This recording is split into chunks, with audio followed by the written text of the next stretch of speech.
Friendo, Steve here. And Larson. And welcome back to Going In Raw, the only pro wrestling podcast you need to be listening to. Usually, as you can see up here, it says News Brief. And if you can't see it because you're listening in the audio realm, it says News Brief. Usually the way we do these is we'll do News Brief for YouTube, and then we'll add on Mailbag, where we answer questions, and we just put that exclusive for the audio version. But we figured, what we just did this week, we'll do a mailbag with the news brief on YouTube also, so y'all can listen to the questions and the banter. And if you like that, then next week we're back on just the audio exclusive. Yep. You know, why not? Yep. Why not? Why not? It's the Monday after the 4th of July. How was your 4th of July, by the way? It was all right. How about yours? It was awesome. It was delicious. It was great. Excellent. Yeah. Excellent. Before we get started, huge thank you to James and Adam over at Funhouse. They invited us to join them on a gameplay extravaganza through the Splash Mountain map on Left 4 Dead 2. It's the Disney thing. Blast. Yeah, it was awesome. It's the Disney thing. It was an absolute blast. Just reminds me how bad I am at playing games these days. Nonetheless, great time. Thank you to James. Thank you to Adam. Some old friends of ours. It was great to chat with them for a couple hours. Yeah, I don't know. You always talk about how bad you're. Like you didn't embarrass yourself. I kind of did towards the end there. I was finding new and creative ways of dying or being near death. Yeah. Well, Constantly. I didn't notice. Usually like I remember when I was smart enough when that happened to keep myself away from everybody else. Oh, okay. So it wasn't documented on anybody else's screen. Just mine. So you spent more Easy to cut effort. away. More of your effort was spent trying to not out yourself as being really bad than actually just playing the game. Well, I mean, in the beginning, I tried to contribute. Once I noticed that I was probably serving as a detriment to the whole, I was like, I'll just kind of stay back, and not be the reason we lose as opposed to try to be the reason we win. I thought it was a lot of fun, though. We had a blast. Fun. It was a lot of fun. And yeah, thanks to the dudes over at Funhouse for having us on.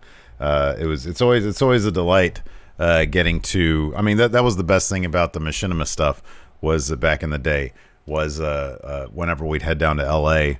and those wide, those big open warm arms, the inviting arms of the Inside Gaming crew. Now, of course, Funhouse.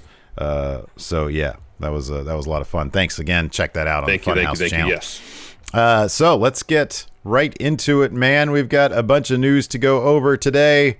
Actually, we don't really. I mean, it was kind of a slow news week, to be honest. A news weekend, rather. A little bit, but this is kind of news. Yeah. Maybe. Anyway, so Wrestling Observer is reporting that, quote, Rey Mysterio, it's about Rey Mysterio. Mysterio's latest WB deal signed in September 2018 has expired. That he is still working for WWE. Eee. So it's expired, but he's still working there. Hopefully he's getting paid. So seeing as Rey, as well as his son Walter, have been involved in a pretty high-profile feud with Seth Rollins of late, it's doubtful that Mysterio is going to take his leave of WWE anytime soon. Wrestling Observer also mentions that, quote, there was a plan to make a Mysterio versus Rollins eye for an eye match for July 19th Extreme Rules horror show, where the only way to win would be to take your opponent's eye. Wow. You got to have, I mean, this match has already happened. Yeah. It was Vader and Stan Hansen. Already happened. Stan Hansen won that one. Well, yeah, but I mean, talk about a match type that hasn't been re-explored. True. Like, it's been ages since that. I think that match happened in like, what, 2014, 2013, something like that? What, Vader and Stan Hansen? Yeah. Meltzer continues, as of now, that match has yet to be announced. Wouldn't be surprised if it happens this week. Meltzer had some additional details in the most recent Wrestling Observer Radio, adding that WB and Rey had been in talks for a new deal, but reached a bit of an impasse when Rey asked for a raise. Apparently, Vince reportedly told Mysterio that now was a bad time. Oh, my gosh. And brought up the most recent round of releases in April as a reason that he couldn't meet Mysterio's demands. Of course, Rey, I think in an interview with WrestleZone not too long ago, said he wanted to keep wrestling long enough that he could share the ring with his son, Dominic. So maybe that's what this feud with Seth is building to. So say they have this match, Extreme Rules. I don't know. Someone gets their eye poked out.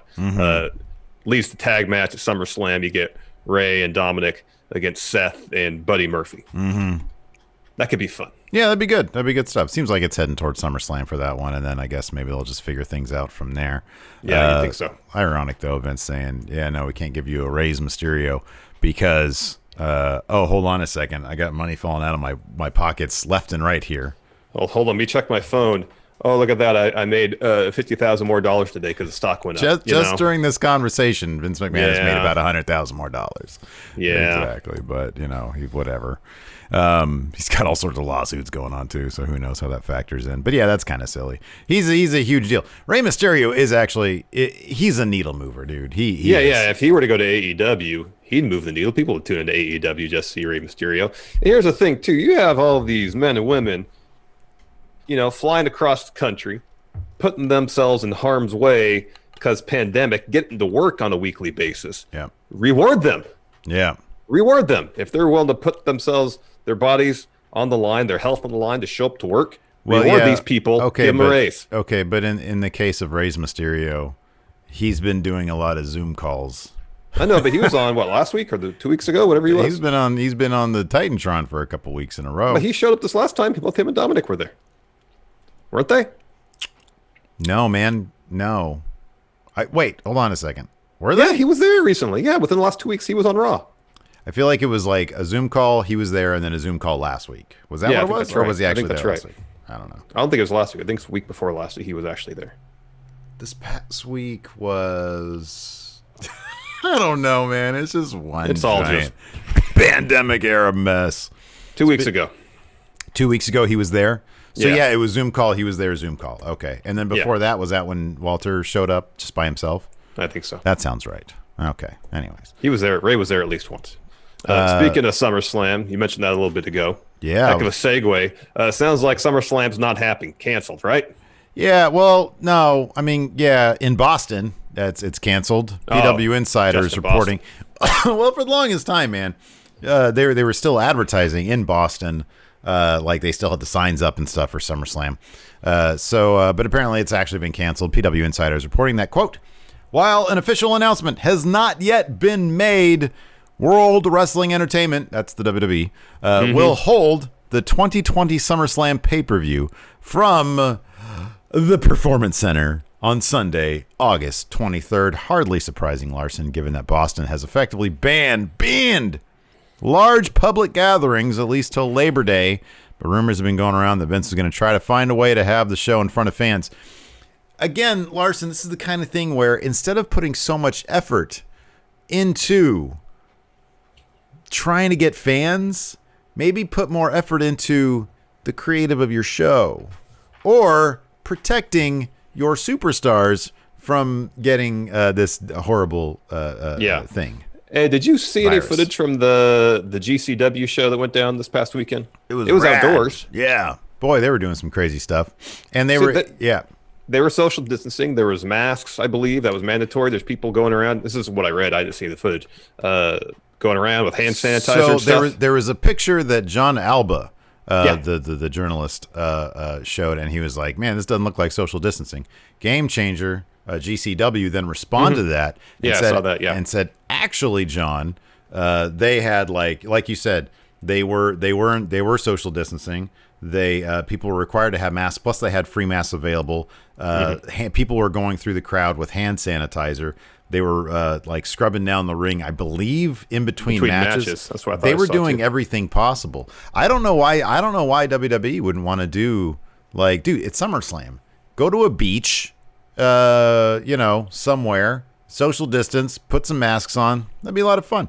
Here's the only possibility. Maybe the beaches are so packed in Florida right now, they can't find any real estate to put a ring and gather a couple hundred people. There's got to be, look, I don't know. You and I are talking about this. Somebody's got a private beach. I would say, yeah. I mean, look, I know at least in LA, I would assume the same thing in Florida. There's all sorts of private beaches that they could potentially, try to find and convince the owners to say, hey, can we stage this here? That being said, it wouldn't surprise me if that was maybe a suggestion that somebody had made. But it does seem possible. I mean, GCW has put on at least that show. I know there was another show I thought there was another one they had outdoors. I thought it was them too. And it was outdoors. They had people spread around. You got a lot of stuff going on. I don't know, dude, This pay-per-view coming up is actually the perfect opportunity. It's Extreme Rules. This technically has its like roots in ECW. It's not difficult to like transition that to like a back. What if they had like it as like a backyard wrestling event? Like, how fun would that be? I mean, obviously it'd be like a WWE high-produced backyard wrestling, but you could have a lot of fun with that concept of WWE in the backyard. That would be a lot of fun. You could, but I guess, one step at a time. WB seemingly has taken one necessary step, masks. So it finally seems... Mask. So finally it seems like WB is taking this COVID-19 pandemic, I guess, somewhat seriously, and taking the steps towards taking it seriously, at least. Sure, they're still looking to run arena shows whenever they get the green light to do so, which is a horrible idea at this time. But the company is seemingly taking more of the necessary steps to protect their talent. Following the latest round of testing and positive tests, WWE implemented regular COVID testing, finally. And now Fightful Select, go subscribe, by the way, is reporting that a WWE superstar apparently managed to convince Vince to institute a real serious mask policy. This is what Fightful Select has to say. Quote, after a hiatus of a few weeks due to COVID-19 concerns, a returning Raw star was said to have approached Vince McMahon shortly after his arrival at last week's Raw tapings. We've heard that the wrestler expressed his concerns about proper measures not being taken seriously enough, such as mask utilization and social distancing. This led to McMahon adding the rule that masks are mandatory and failure to comply will result in a fine. Fightful continues with a possible reason why Vince hadn't instituted any mask protocol prior, stating that, quote, another wrestler told Fightful that Vince McMahon is stowed away in an office during most of the taping days and doesn't typically see whether or not the practices are put into play. Occasionally, Vince does appear at gorilla position as well. So let's do some reckless speculation here, Larson. Who is the superstar that convinced Vince McMahon? Said, hey, Vince, there's a lot of stuff going on out there, but maybe we should, make them wear masks. A lot of people, like the obvious one is like Kevin Owens, but he didn't return. He's not like back. Yeah, I don't think he's back yet. That would be that would have been my guess. It's not going to be. Let's see. That's not a Raw superstar, because whoever this person is should be definitely commended. Who's got the stroke? Yes. Who's got the stroke? Drew. You think Drew's got stroke? I mean, I can think of several names that have the stroke to go to Vince. Make really, that kind of ask. It'd be great if it was Ric Flair. Rick was like, "You brought me out here, and people don't have masks on. What are you crazy?" He's like, "I'm 90 years old. Woo." Anyways, man. Whoever did it, hats off to that man or woman to go up to Vince and say, "Hey, this needs to be done." Did you see? Have the sway to convince Vince that it is necessary. There's some video. I don't know what it was from, to be honest. Maybe it was from Ricochet's 365. I don't know.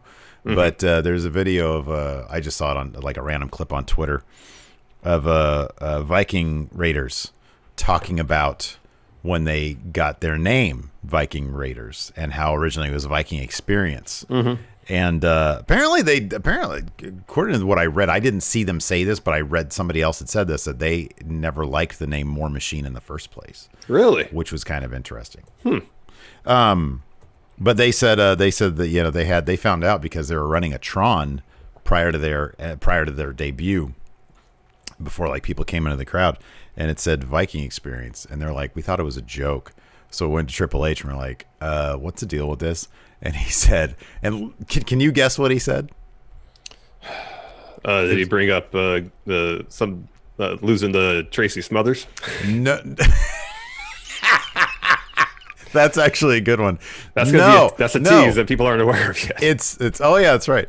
It's I would imagine he says this a lot. We've heard him say this a lot. Go talk to Vince. Wow. Could you imagine that? To saying, my name's Paul. This is between y'all. Yeah. Wow. We've got our Raw preview coming up here in a second, Larson. But before we continue, here's a word from the sponsor of today's show, forhims.com. You know, Larson, 66% of men start losing their hair by the age of 35. And once you start noticing the hair on the top of your head negotiating its exit off your dome, your hair's looking to be a free agent, Larson. It's going to be too late. And do you, Steve, know the best way to prevent more hair loss? Yeah, it's to do something about it. While you still got some hair up there, With 4hims.com, you can be the best version of yourself with licensed physicians and FDA-approved products that help treat your hair loss. We're talking prescription solutions backed by science. That's right. Hims was created by a guy who knew that some men's health conversations are easier had online rather than in person. So with Hims, you don't have to stress about awkward, weird in-person doctor's visits or long wait times at the pharmacy. That's right. 4hims.com connects you with real doctors online.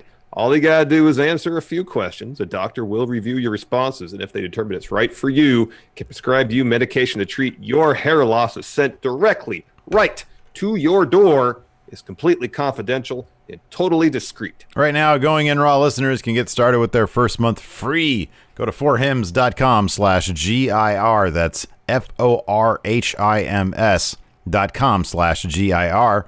Prescription requires an online consultation with a medical provider who will determine if a prescription is appropriate. Offer valid only if prescribed. 3-month minimum subscription. Additional restrictions apply. See website for full details and important safety information. Remember, that's 4hims.com/GIR. Before we get to our Raw preview, a couple people here in chat have mentioned we want to send congratulations out to Sarah Rowe, I think, yes. Right? Yeah. And Ray Rowe, yes. They're prego. Also, Hey, congratulations to the mod, Wayne Maker. Yes. His lovely woman gave birth to a child today. Man, I swear, he hit me up on WhatsApp, like, I don't know, apparently 9 months ago. Or maybe 7.5 months ago, 8 months ago, whenever they found out. And I was like, holy crap, that time flew by. Flies, man. Time flies. By. Word is still, I mean, it seems to be his child, but we're gonna wait to find out that one. I don't want to announce that it's actually his yet.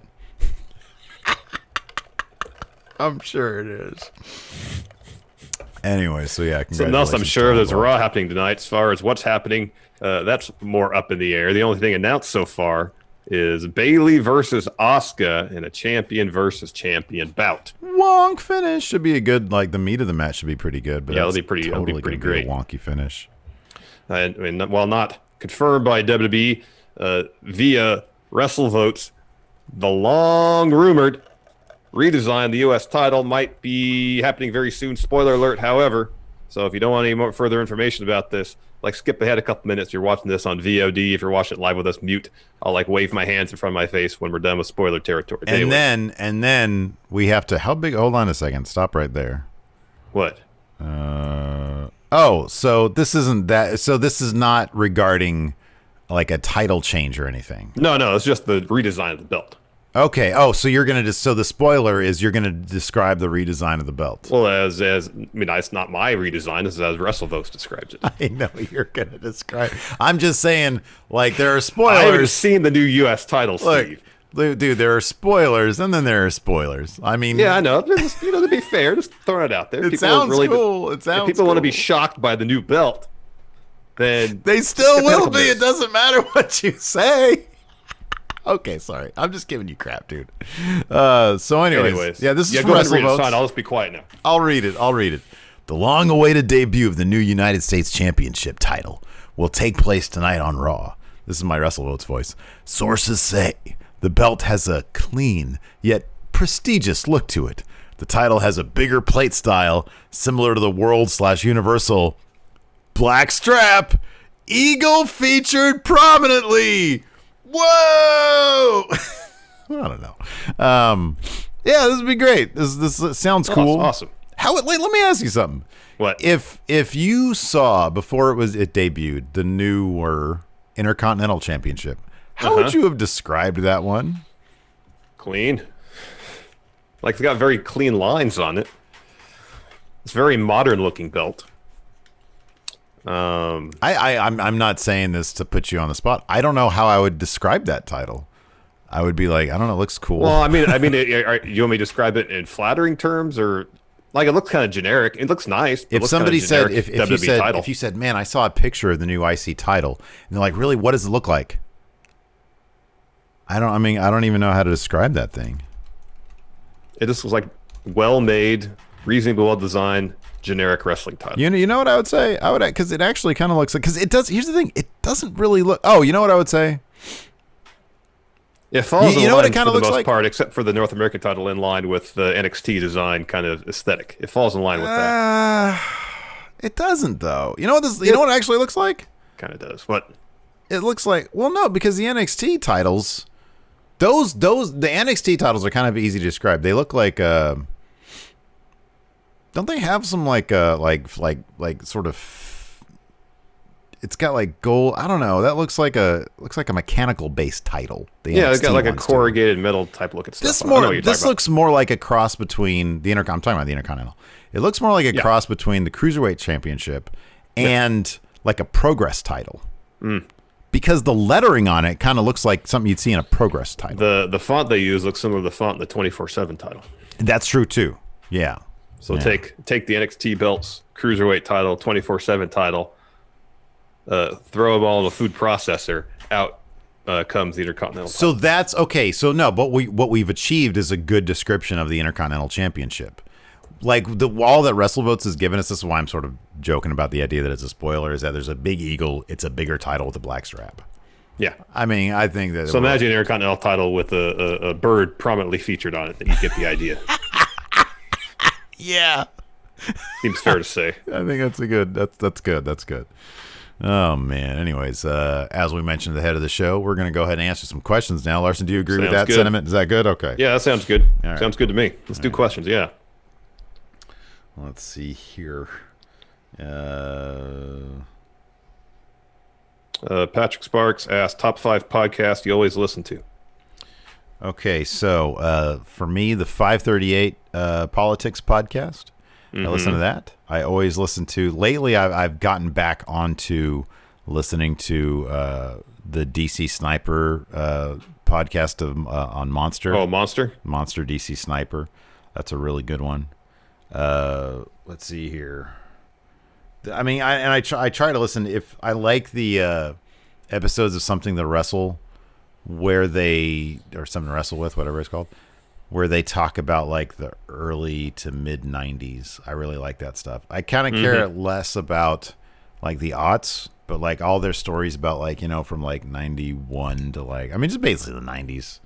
I really like their retrospective shows of particular talent. I think those are generally pretty well done. Yeah, those are really well. I'm not a big fan of like the watch-alongs.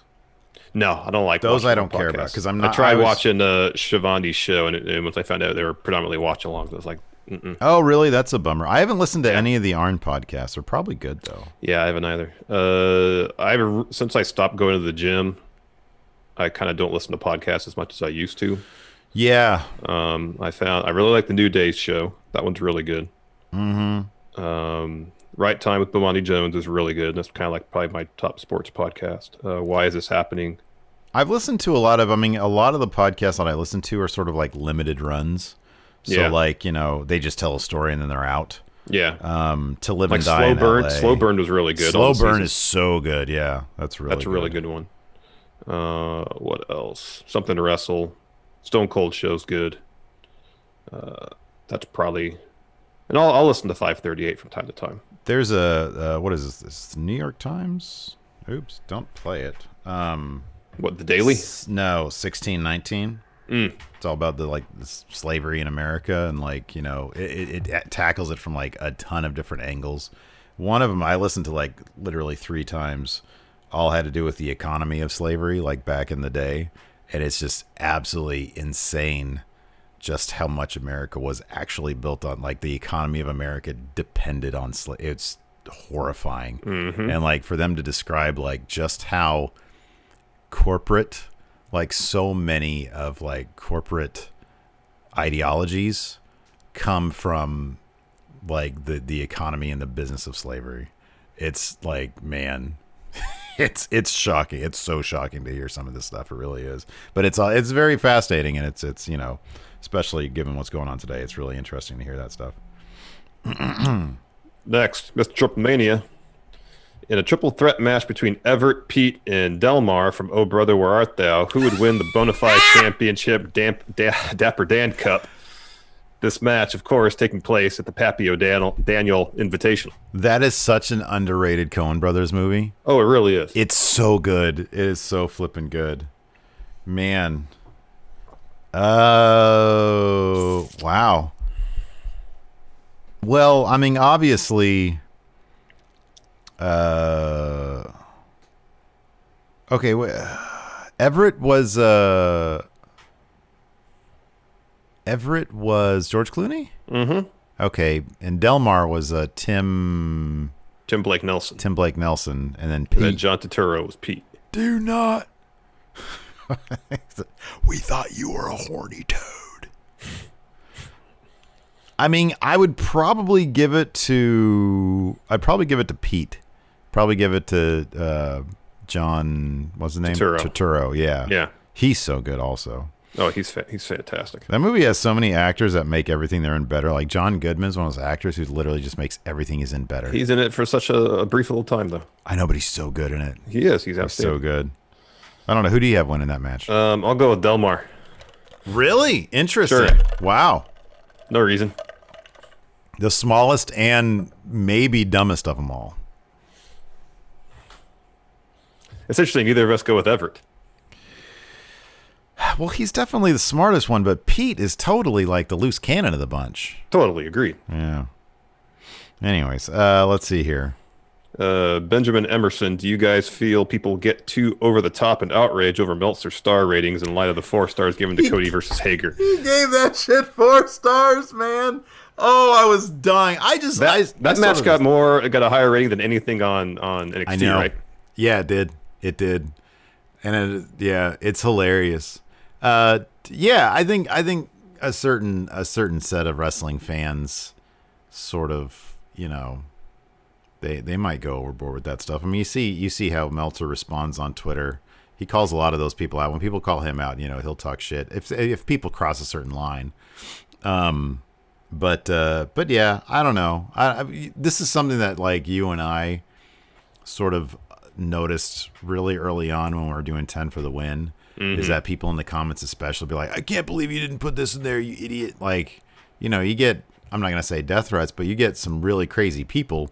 Yeah. And it's all because they think that their opinion should be validated. Yeah, totally. As much as yours. But yeah, even I had to, that's just, it's his opinion. It totally is his opinion. And it's an educated one. But it's clear that the guy likes AEW a lot, and that's okay. That's good. He's a fan like everybody else. Yep.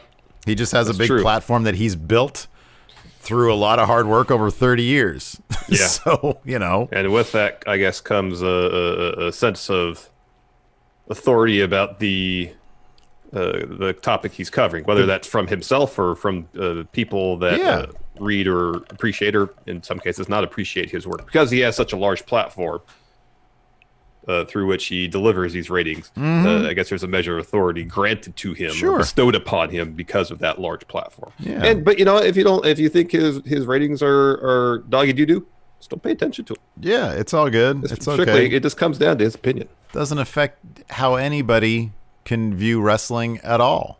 Just watch the here. I mean, that's one thing about Meltzer's star ratings. They don't. It's not like they. Well, I don't know. In one respect, I could see how the star ratings behind, like, for example, the Wrestle Kingdom with Okada and Omega. That, given the buzz behind that and how highly he rated that match, I could see more eyes hearing about that, like his star rating adding to the buzz of that match and getting more people over. But at this point, it's not like his star ratings are affecting outcomes of matches or storylines or who's getting booked and who isn't getting booked, So it's like, it doesn't affect anything. This is a good question. Samuel Bronkowitz, which wrestlers in kayfabe could you see blowing off a hand messing with fireworks? Oh, Baron. Yeah. Baron. Yeah. In kayfabe. Maybe Otis. Maybe Otis. But Baron, totally. Baron, 100%. Let's see here. L. Power rank your choices for the next season of Dark Side of the Ring. Again, she gives some examples. The Ring Boy Scandal with Pat Patterson. Steroid Trial. Plane Ride from Hell. The Death of WCW. Or maybe on a wrestler like Pillman, Magnum TA, Dynamite Kid. So I actually have a list compiled that I wanted to do as a 10 for the win, but I'm going to hold off a little while because I cobbled the list right before the speaking out thing happened. And I was like, okay, well, let me just wait on this for a little while because that would need some, that would need some time. But no, I've got a list, and so like the steroid trials on there. Yep. I didn't put the ring boy stuff on there because that's really touchy stuff. And like 10 for the win, like it's there are obviously some topics on 10 for the win that we talk about that we don't joke about, or we find an interesting way to joke tangentially about it within the entry, because 10 for the win is by and large a comedy show.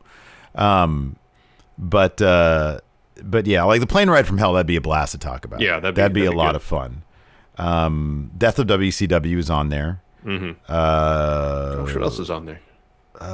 Isn't Ricky Dozen on there? Ricky Dozen's on there. That'd be a really good one. You have the birth of modern wrestling, the Goldust Trio on there. I think I was gonna take that one off, maybe, because China was on there.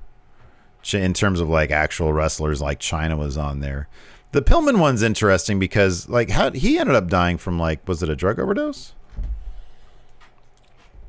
I don't remember. But go back to his run and how he got out of his WCW deal. That's fascinating unto itself, you know. Oh yeah, for sure. Yeah. Let's see. Here we go. I'll just bring it up here. Oh, obviously Arn and Sid the Scissors. Yeah, but Arn said he wouldn't be interviewed for it. He said he wouldn't talk about it. Money talks, man. Money talks. FMW's on there. The Dynamite Kid's on there. So yeah. We should. I mean, FMW be great. Scott Hall's on here. That's a fascinating subject. Rob Black and XPW. Oh gosh, that's on there. And then the steroid trial. So be a while before you see that one. Yeah. I'm looking forward. I'm going to wait till we're off camera to talk to you about the next one I have planned, but I think it's pretty damn good. Good. Timothy and Lemieux, it was so awesome seeing you both playing Left 4 Dead 2 with Funhouse. It was a delight. Yeah, it was absolute rad, man. blast. It was great. Miss those guys. Cook and Rook. Hey, quick question, friendos. What search term do you use for that Kevin Nash gif? That's something Steve created himself, correct? Rob Zerver, I know Rob Zerver put, by the way, there's a new 10 for the win out there that Rob Zerver edited. It is a gem, and it's not getting nearly the views that it should get. So everybody needs to check that out right now. Yes. I know he put a bunch of GIFs up. I'll send him like what I have, and then because I think right now if you search on Twitter, going in raw. If you search going in raw on the Twitter keyboard, you get me doing the Jeff Hardy thing. I think that's on there. You doing like a Stone Cold, me and Wayne. When he said keep up and I said K-pop. Yeah, our shocked faces are on there. I don't see Nash on there, so I'll get those to Rob, and he knows how to do that stuff. Do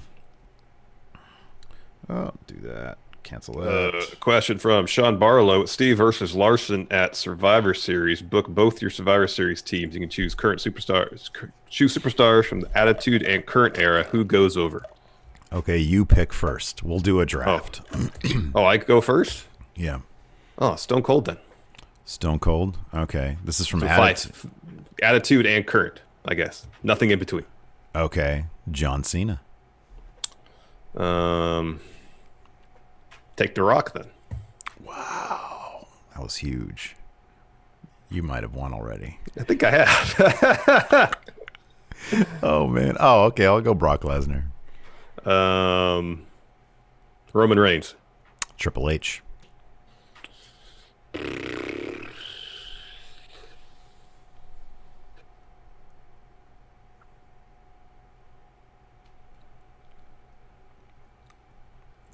Undertaker. Crap. Damn it. Oh, man, I don't know. You're in trouble, man. Yeah, I have Triple H on my side, so I feel like he's going to be booking this. So my team's probably going to win. Man. Oh, God, at that point, it's like, who even cares anymore? You got all the good ones. Mm-hmm.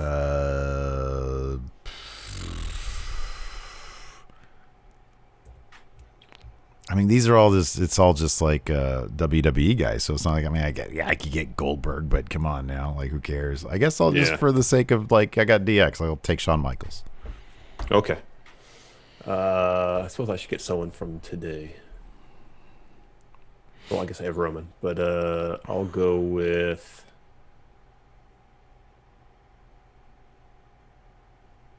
Seth. He seems doing a lot.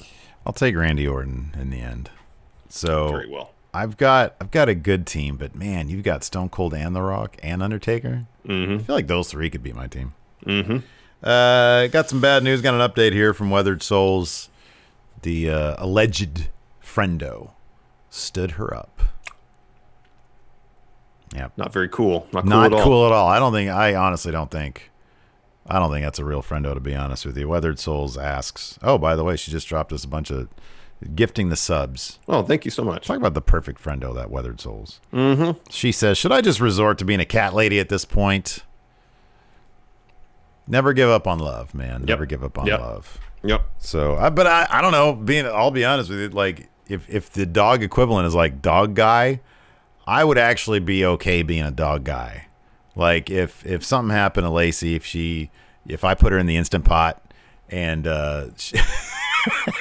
we were talking about that before the camera started rolling, so that's very random. Because I said I put a whole chicken in the Instant Pot, and then you said feathers and all, and then I was like, oh, it's still alive when I put it in there, adding to the joke. But if something happened to her and I was by myself, I would never get remarried. I would never want to talk to anybody. I'd never want, I mean, if Alabama wasn't in the Instant Pot, that I'd be cool. I'd be, oh, okay. My child gives me some joy out of life. But if I was by myself forever, I think it'd be okay if I had a bunch of dogs around me. I'd be okay with that. If you were just by yourself for the rest of your life, Larson, would you be okay? Would I be okay? Yeah, I think so. Would you surround yourself? I don't like being by myself. It'd be weird. Would you like get some tigers or something? No, those are wild animals. No, wild animals, man. What would you surround yourself with? You don't like cats. A dog. One dog? Single dog? One dog. One dog's plenty. Not multiple dogs? No. Lacey keeps on bugging me to like get her a Jack Russell Terrier before Gypsy dies. I'm like, nah, man, one at a time. That's my attitude. That's my attitude. It's one at a time. If we get a Jack Russell, that dog's gonna get lost in my backyard at some point. We're not gonna be able to find him. Yep. Declan asks, what do you think the new U.S. title should look like, and what will it look like? The way it was described is how it should look like. A giant eagle. It should be the old winged eagle belt, just updated slightly. That's what I'm saying. A giant eagle, some sort of American flag on it, and a black strap. Yeah. Actually, it'll probably a look exactly like. Would be great. It'll probably look exactly like the Intercontinental title, just with a bird shoved on there somewhere.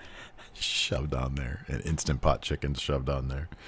Nick, a white brownie, asks, we've heard how talents aren't fans of the travel schedule in WWE, but given the unfortunate circumstances, if everything does go back to normal, do you think the talent stance on it will change or stay the same?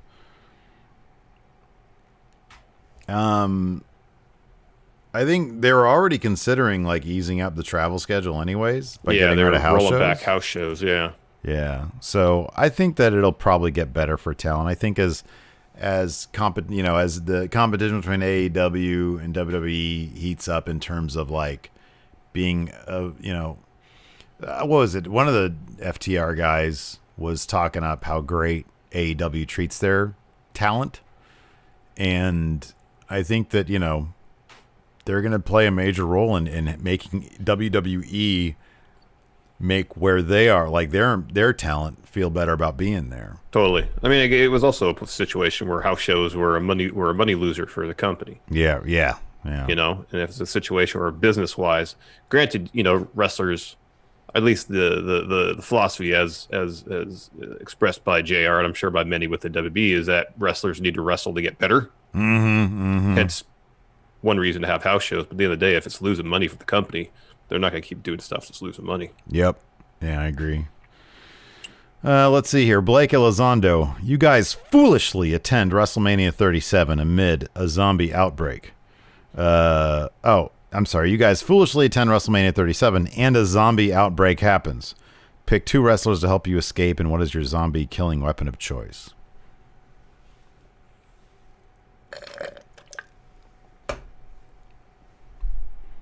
Who's going to help you escape, man?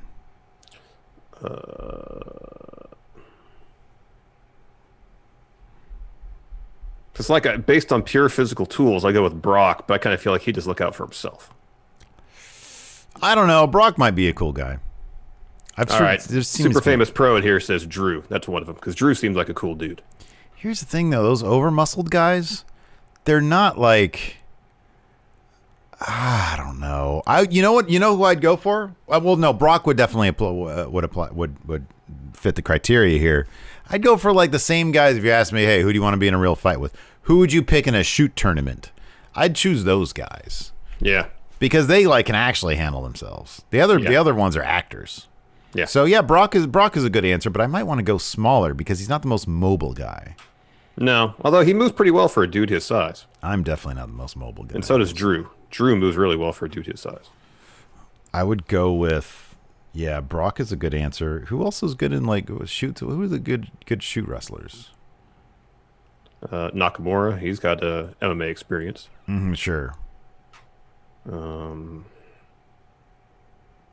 Lashley. Bob. Oh yeah, Bob Lashley. Yeah, he's pretty mobile too. All right. Yeah. Good answers. Matt Riddle. Yeah, maybe. Eric Kalunga. Will the WWE stop being attractive to younger wrestlers or to young wrestlers? Looks like everyone dreams of being there, but based on the stories people tell, it's really not all that pleasant to work there. Jonathan says Haku. There you go. Perfect. That's good. Mustafa Ali is a great answer because he was a cop, so you know that guy, he could shoot a gun. Yeah. That's a great answer. That was my new number one. I don't know, man. I don't know how much of this place is a crap place to work thing gets to if you are an amateur wrestler and you're looking at your career options and there's something very appealing about the idea of WWE if you grew up a WWE fan, right? I don't know that people saying, "Oh, this place is crap." I mean, they complain about certain aspects of it, but I don't know. I mean, is there an overly negative vibe coming from wrestling? Well, I think the situation where so many wrestlers who were our age or younger grew up, especially if you grew up watching wrestling through the Attitude, Ruthless Aggression eras, where it was especially everybody. I think a lot of wrestlers. It's sort of like when you are a kid, and you want to play any sport. You always dream of achieving something awesome on the largest stage possible. You're a baseball player. You always, you're out there dreaming about winning the World Series in Game 7, catching the winning touchdown or throwing the winning touchdown in the Super Bowl, hitting that game-winning 3 to seal the finals for your team. For wrestling, it's wrestling the main event of WrestleMania. Sure. That's the equivalent. Yeah. And until another company has a platform that offers that similar thrill or the idea of reaching that lofty of a goal, WWE is going to kind of be the gold standard for a lot of people, regardless if the creative is crap, whether the idea that working there isn't all it's cracked up to be. I just feel like a lot of people from their formative days being a wrestling fan or becoming a wrestler, the goal is to showcase your skills on the largest platform possible. And that's still WWE. If there's another company that comes around that can challenge that, then that'll change. So I don't think we're going to see younger wrestlers today necessarily saying, "Oh, I'm not en masse. I'm not working for WWE." It's going to be something that's going to be 2 generations down the line. If AEW has the staying power to compete with WWE and get to the point where they're on not the exact same scale, but something comparable, then maybe the conversation changes. That's such a difficult task to achieve. It definitely is. I mean, it's not impossible. I think that I don't know, if you're a young amateur wrestler, you're getting out of high school, you're going into college, or you're making a college career right now out of being an amateur wrestler, and you're about to face your life choices.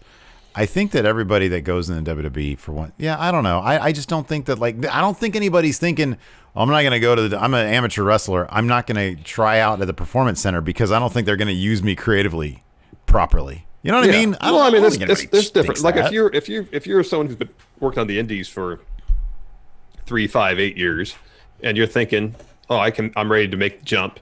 You have interest, and you have a choice between going to AEW and going to NXT. I mean, that's depending on what your goals are, what your ambitions are. That's not an easy choice to make. That's a different thing. Yeah.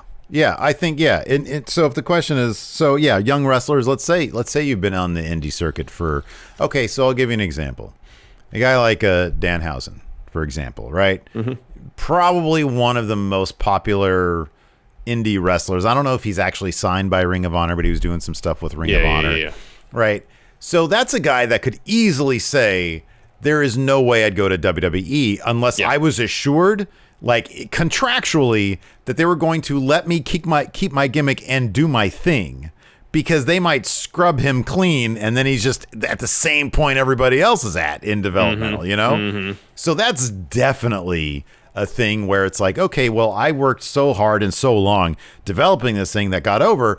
You know for a fact that if he goes to AEW, they will let him run with that. Right? Yeah. Because they that's what they do. It's like they take people who make a name for themselves on the independents, they bring them in and they let them run with what they made their names on. Yep. WWE maybe will let you do that. Maybe they won't. It's kind of a toss-up. WWE still is of the mindset, seemingly, at least for the most part, that WWE superstars are made.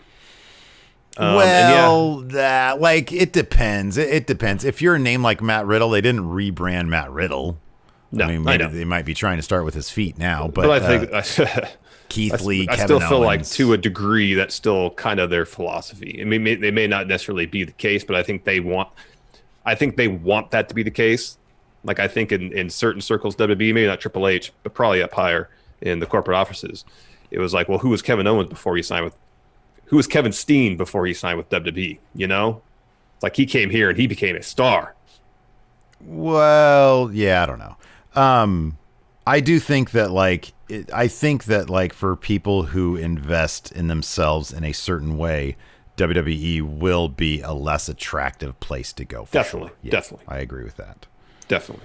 In terms of it being like, but like the premise of his question is also predicated. I have a hard time talking today. Predicated on him saying, but based on the stories that people tell, it's not really all that pleasant to work there. Yeah, I don't know, man. You see like pictures of the FTR's clown outfits. It's like, that is sort of a cautionary tale, you know? It is, but at the same time, I'm guessing there's probably wrestlers out there who think, all right, well, that could be the case. I want to go there and prove that I can overcome all that and still. Oh, that's definitely the thing. There's some people that see that and will relish that challenge, you know? And I'm not sure FTR is like proven that they're going to be better off. I think that they seem very happy, but like creatively speaking, they seem to be intent on just coming in and being themselves. Mm-hmm. And they were really good. I mean, that's one thing I notice every week on AEW. It's like, man, they were so good at the characters they played on TV in WWE. Mm-hmm. They might have been miserable, and that sucks for them. As a fan of theirs, to see how they relished being those obnoxious heel guys and being best wrestlers, it's like that's disappeared in AEW. Mm-hmm. Like, they're just normal guys. Yeah, I kind of wonder if they still have yet to discover who those characters are yet. It's brand new. It's fresh. It's completely fresh. But man, they were so good at that stuff. Mm-hmm. And like, it's seemingly that's not the role they're playing in AEW. Mm-hmm. Alejandro Gomez, once you guys retire and go for your own last ride, will that be the end of the Steve and Larson empire? Will your kids have any interest in collaborating, continuing your legacy? Thanks for legacy. Shit, I don't know. I don't know what they want. Alabama keeps on talking about how she wants to win wrestling championships at this point. Oh, so she doesn't want to do a podcast. She wants to do wrestling. Evidently. I'll have to figure out a diplomatic way to talk her out of that one. I'm so hungry right now. I didn't eat breakfast. I've literally not eaten anything. I woke up at 9 today, though. Lucky you. It was pretty amazing. Oh, man, I'm sorry. Would you like to rub it in more, or are you done with that? I'm done for now. Yeah, I don't know. I don't think that. I don't know. Alabama, she might. She was watching the Funhouse video with me this morning, and she loved it. She was getting a big kick out of it. I mean, my older kids, I told Summer about, because she's really good at like doing like makeup stuff. And I'm like, man, you should really start like a makeup tutorial channel on YouTube. Those things do gangbusters. And I keep on telling them, like, hey, I gotta, because I want her to start editing some of my gameplay stuff, and I can use her for cheap labor. And so I told her, she seemed really enthusiastic about like learning how to edit. So if it's something that she's interested in, then I definitely encourage that. But I don't know about, like, none of my other kids have expressed an interest in wrestling. So who knows? Yeah, same here. Andrew Jocelyn wants to know, are we picking up Retromania this month? Are we going retro? We're going retro. I'd definitely check it out. If there is like an online component where you and I could like have matches, then I think I would probably try my best to convince you to do it. That'd be the way to go. So yeah, we'll see. Dirty Rich asks, what's your favorite summer activity to do besides smashing? Barbecuing. Just cooking up some meat while drinking a beer in the summertime. That's pretty great. Yeah. In general, yeah, just like, yeah, barbecuing and drinking a beer, like outside. That's cool. I need to go Hard to top that. I want to go on bike rides, man. I've got these bikes on the side of my house. I want to go on a bike ride. Yeah. So refreshing. I like going on walks, too. Just good long walks are nice, too. Yeah, I like doing that. Greg Morris. Alternate universe time. If COVID wasn't a thing, who would be the champions on each main roster show right now? I don't think... Roman would obviously be SmackDown champion guy. AJ would probably still be Intercontinental champion. Yeah, I think Drew would still be WWE champion. The U.S. Championship is a lot different. I think the two for sure different are the Raw Women's Champion and the U.S. title. Although, apart from that, I don't think any of them would be any different. Shayna would probably be Women's Champion. Bayley would still be SmackDown Women's Champion. Yeah. I don't think the tag title scene was influenced at all. Either show has been influenced. I don't think so either. But yeah, the U.S. title, I don't know if Apollo Crews, I would like to think that he would still be U.S. champion.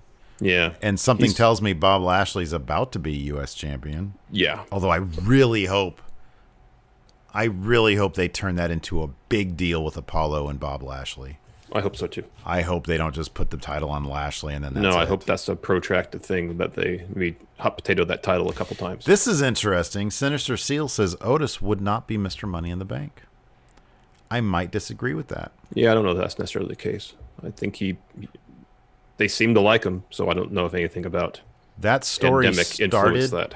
That story started before pandemic, and it got really hot at Mania.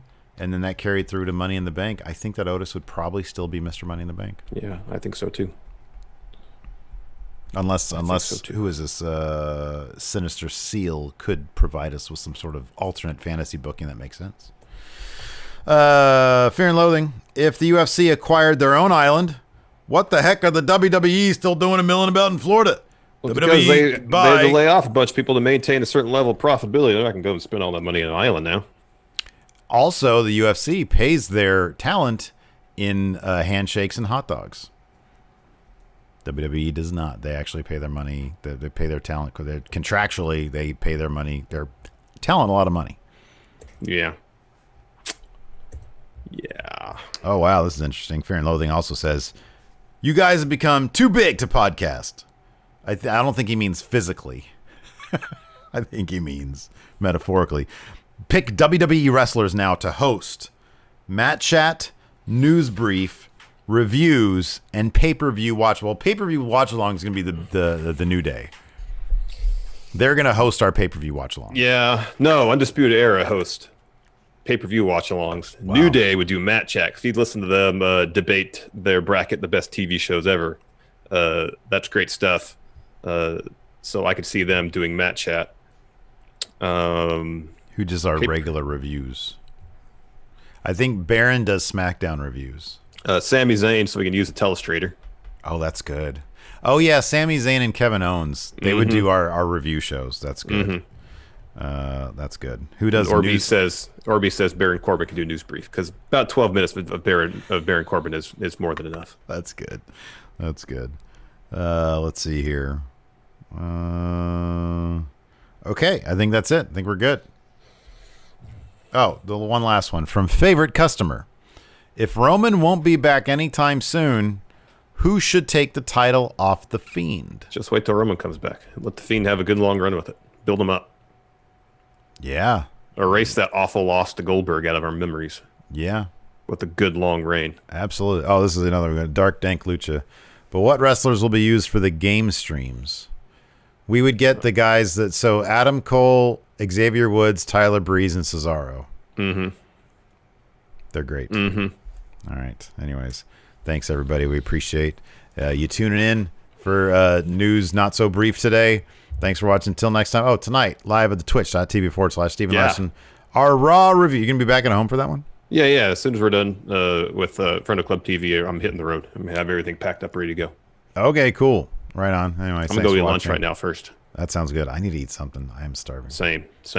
Till next time, we'll talk to you later. Goodbye.